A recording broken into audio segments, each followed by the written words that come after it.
My name is Omid Farokhzad. I was born in Tehran on February 18, 1969.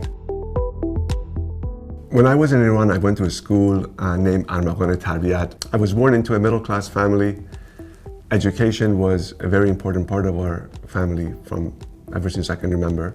My dad in particular was an avid reader. He loved poetry, he loved to read. And he instilled this in us. Unfortunately, he passed in 2020. I think something like the Mustafa Prize is what he would have liked to see, and he would have been quite proud of it. And he's not here to see this, but I think he's here in spirit with me. And I really want to actually dedicate the Mustafa Prize to him. I was in Iran during the war, and I saw the important roles that doctors played.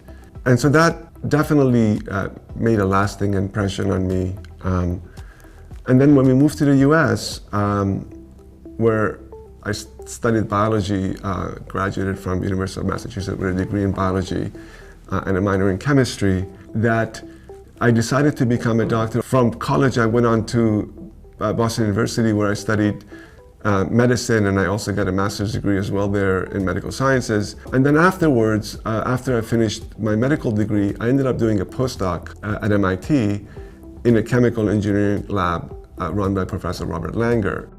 I ended up finishing my postdoc, ended up doing my clinical training at Harvard Medical School at the Brigham. I started a lab called the Lab of Nanomedicine and Biomaterials, and this is back in 2004. But a decade later, I started a center called the Center for Nanomedicine. Throughout my academic career, our focus has always been to engineer nanotechnologies for various different medical applications. Nanoparticle technology for immune tolerance is referred to as ImmTOR.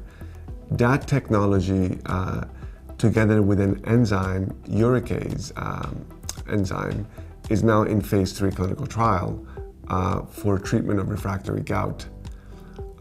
Most recently, we developed nanoparticle technology that can help in looking at the proteome in a biological system, and to be able to look at the proteins in an unbiased or untargeted way, in a hypothesis-free way, in ways that was not possible before. Our commercial product lets a scientist, an investigator, take a biological sample like human blood, and to look at proteins in that blood rapidly, deeply, in ways that was not possible before.